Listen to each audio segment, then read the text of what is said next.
DJI sent me the drone early to test out, so I've had a while to get used to it now. I'm really lucky that this was the one they sent me because it would be awkward if I had nothing but bad stuff to say about it. But this thing really performs. Just when they showed me this spec list, I mean, what an overhaul. A larger sensor, hyperlapse, collision sensors, active track, vertical filming, a smart controller, a 47-minute battery option. It's like they went on the internet and looked at all the what ifs of what people thought they would never actually do, and then they just added it. The biggest improvement is always going to be the sensor. The bigger they make the sensor, the faster the image quality improves. That's the reason to go make a new model of drone, is to get a bigger sensor in there. Not only is it a bigger sensor, the camera also has a higher aperture, so it absorbs more light. It's f1.7, and obviously the image quality has improved really well. This is starting to break so far away from looking like a cell phone filmed it. Originally with the Mini, it was just cool to have a drone that size that could film. And at the point of the Mini 3 Pro, it's like almost unnoticeable that you're not filming on a much bigger drone. This has gone from a 1/2.3 inch sensor to a 1/1.3 inch sensor. That's basically double the size. You get more dynamic range with the bigger sensor. That means bright brights and dark shadows at the same time, so you can see richer shadows. Colors are deeper. The image doesn't feel at all like it was filmed on a small drone. You'll also get more usable ISO from a bigger sensor, so I think we're out of the ballpark of just completely unusable ISO, where if you added anything, it just starts to look super grainy like older drones. And now if you wanted to do ISO 200, it's not the end of the world. I'm using ISO 400 on photos and it's coming out usable. It looks good. When you remove that first bottleneck, which is the sensor, and you give it a big enough sensor, now there's a justification for all that data. When it has a really rich data rate, you get more details and shadows. It makes sense to have more data now. Now there's actually more information in the image, even if you can't see it all. So when you pull up shadows, it's workable. You need a larger sensor and rich data to be able to color grade, and this just makes the cut, so now it's applicable. So yeah, you can get artsy, moody shots with this because it has enough data. More importantly though, if you make a mistake, you can color grade this enough to fix that. If you're a little underexposed, it's not gonna fall apart as soon as you raise the exposure half a stop. That has been really cool filming at the beach, where you get deep shadows and tons of light in the background with clouds and the sun. It's very much workable. It looks really good. So to me, the sensor, that's the absolute number one. That's always going to be my biggest deal. I'm always filming in lighting extremes because I'm trying to find crazy conditions to get the best shots. The more you improve, the more you're going to notice that conditions matter more. You have to pursue those things like sunrise and sunsets, crazy weather, thunderstorms, things like that. And that's when dynamic range is a big deal.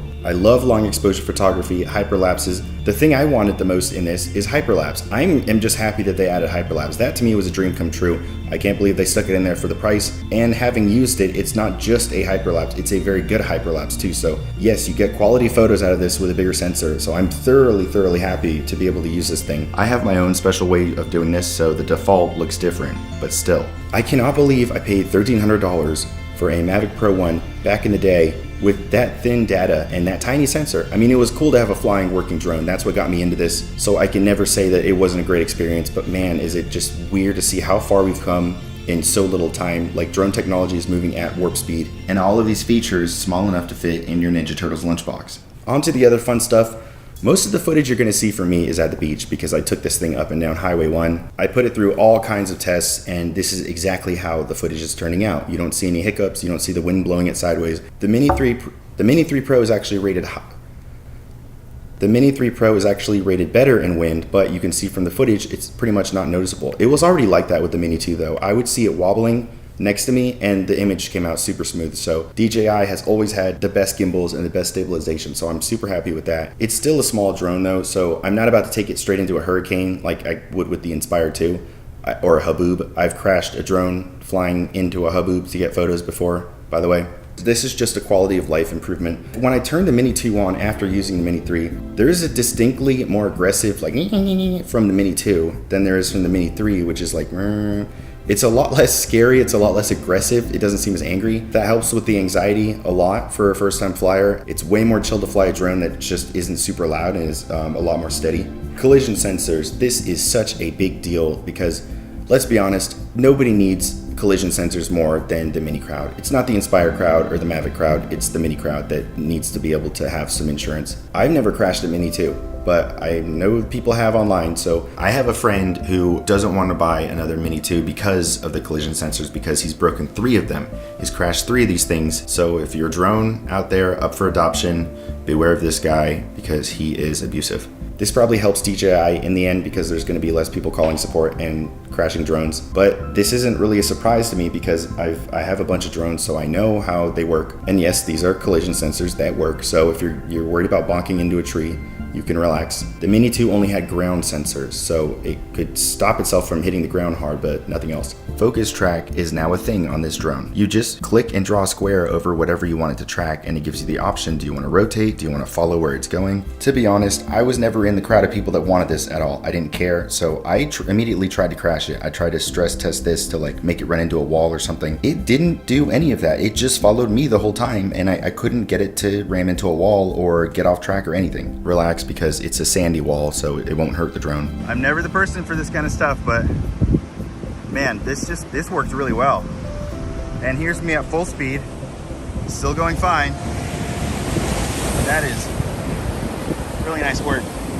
I never used it before because I thought it was like a janky gimmicky feature that like, oh, it's kind of cool, but I'm not like completely confused and old and I'll just fly myself. It works really well. I mean, you can speed up and down. I sent this thing in circles around myself and it kept me point of interest. I've always been someone who films himself manually before, but when you're on like a windy beach, you don't want to have to think about aiming. So that was the most helpful spot when I was on the beach and it was windy, and I didn't want to keep looking back at the drone to see if it was in the bushes. This feature is also helpful if you're having a moody main character moment where the whole world is about you and you're just being so artsy and introspective. So like for influencers, this is great for you. While we're on that subject, the coolest thing in this drone, probably to me, that makes it the most unique is the vertical filming. And this is completely new, but this is so cool. The other feature for the person who's always filming themselves, this will save you so much time. Before you'd have to film wide and then you'd have to send it back to your phone and then crop in for social, and that means you have to edit it and then put it on Instagram. Now you get the framing straight away of what you're filming. You know exactly what it'll look like when it's tall, so it's not like you aim wrong and then it's off center. The other thing, the drone camera turns sideways, so this is full 4K. This is not like just a crop or something. It's not framing it for you. It's full resolution, full data, everything. This has been really fun because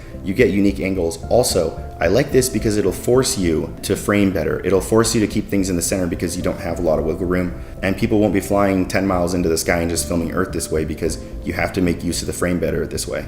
For drones with short lenses, it's always been important to keep something in the foreground to show off the background, but this like really pushes you to do that. And yeah, I tested this sideways and normal. There isn't any weird funkiness going on. There isn't like the picture is kind of warped or it's like the color changes or anything. It's pretty much the same thing. This is also super cool for photography because before I would have to shoot a panoramic and then make it tall, and now you have the framing from the get-go. I was worried that was going to be a gimmick or like, hey, we have vertical filming, and then they just crop it on 4K, but no, everything's good so far. It's usable. The quality's great. The Mini 3 Pro lets you shoot in D-Cine-alike. This is a flatter profile so you can absorb more shadows and more highlights, and then you just do the coloring on an actual computer, which will do a better job. This is really crucial in situations with a ton of shadow like this scene right here. This helps you recover a lot more shadows, especially because the normal profile would just be pure black in some of these spots. This is a secret weapon if you're shooting something like a sunset and it's cloudy and you want to make sure you get the most dynamic range, but you can still work with the normal profile, so it gives you an extra tool, and it's good to have that safety net when you need it.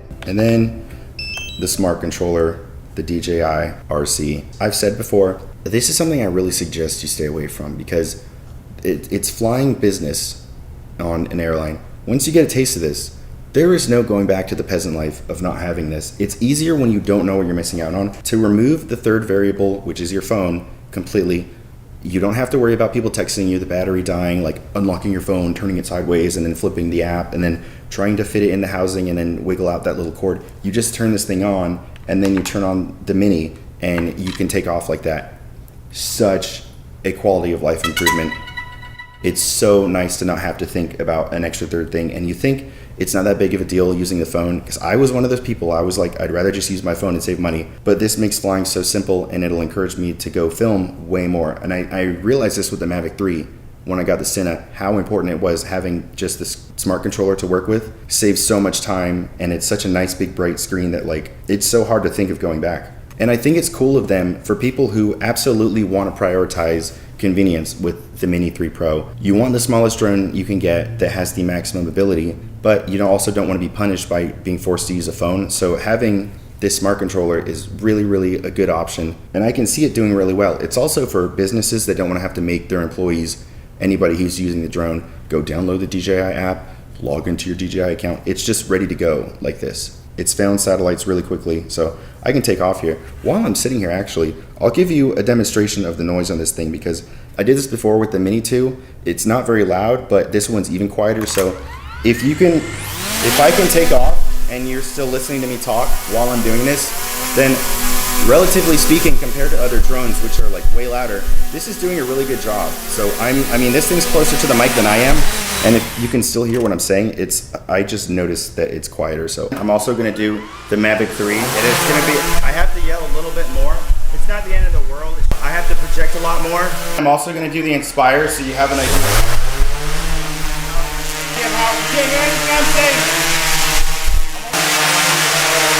I enjoy the sound from the Mini 3 a lot more than the other drones.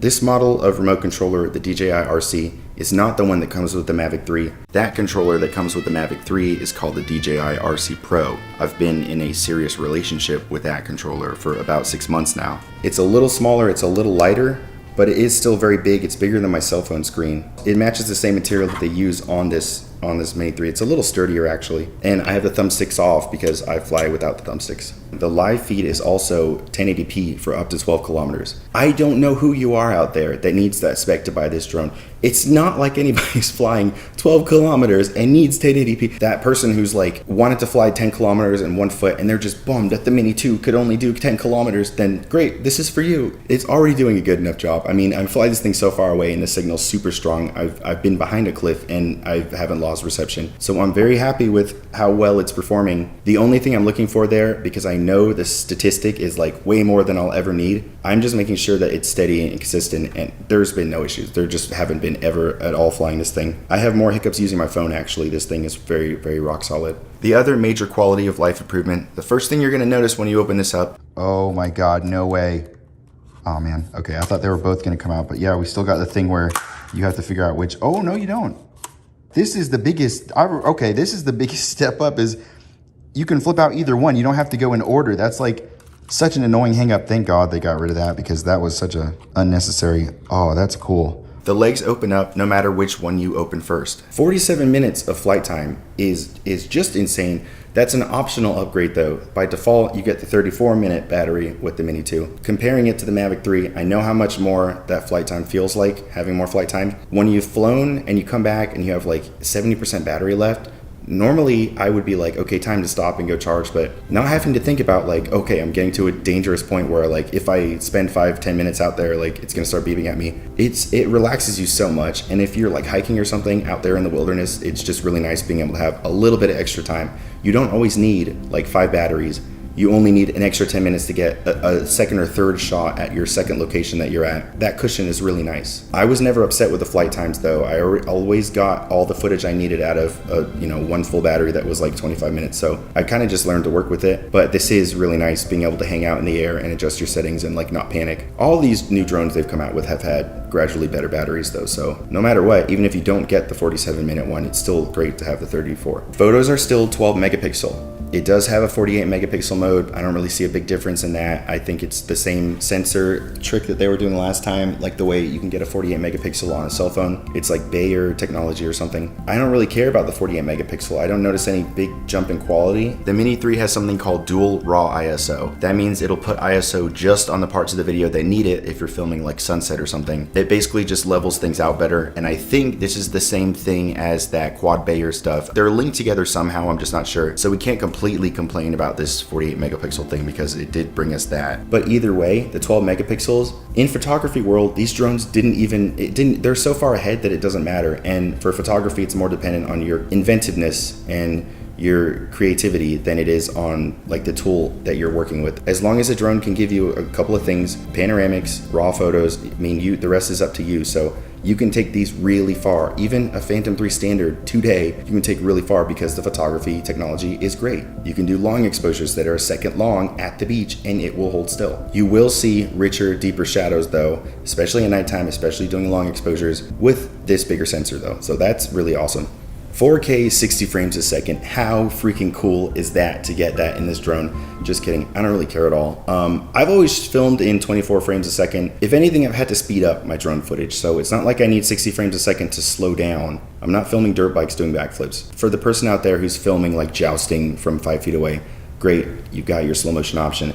Awesome to see it in this drone though, because I think it'd be a little weird at this day and age if a GoPro can do way more frames per second and DJI couldn't pull out 60 frames. So it's probably in there just to cover their bases to say, yeah, we can do it. I'm happy with 24 frames a second, and there's more data per frame in 24 frames a second because it's the same data rate, it's just spread out farther. Doesn't make a huge difference. Matters to me though, because I'm trying to color grade and test this thing to see how far I can take it. Here is some Mini 3 Pro next to Mini 2 footage side by side. I had to find a scene with lots of contrast. The sky is darker on the Mini 3 footage. There is a vignette. That is because I had to tape on an ND filter since nobody makes ND filters for the Mini 3 yet. So side by side, this is where it will be most noticeable because straight from camera, there's more vibrance in the Mini 3 footage. It shows a range of colors instead of one solid tone of blue the whole way. If you zoom in on the horizon, you can see that there's more texture and shadows are deeper. That allows the picture to illustrate that there's cliffs back there and there's clouds and stuff. I hate when people do this though, because this is not going to tell your story. It's not going to market your product. You don't need to obsess over little tiny details if the thing gets the job done. But I just want to show you the difference in the two. Then of course you can color grade the footage, and here's the color graded version of both of them. The color grading is easier on the Mini 3 because it's a little more flexible. You have to be very accurate with the Mini 2, otherwise it just kind of falls apart. Then we'll go to another scene I have over this grassy area. The only way to get this perfect, because the clouds were changing so much, was to literally film at the same time. I look stupid doing it, whatever, you get the point. This is the same footage being filmed at the exact same time, so you can see it side by side. And yes, I color graded both of these as well, so this is like the finished product. This is just a fast example though. This is not the Mini 3 versus Mini 2 video. I'll make a separate video for that.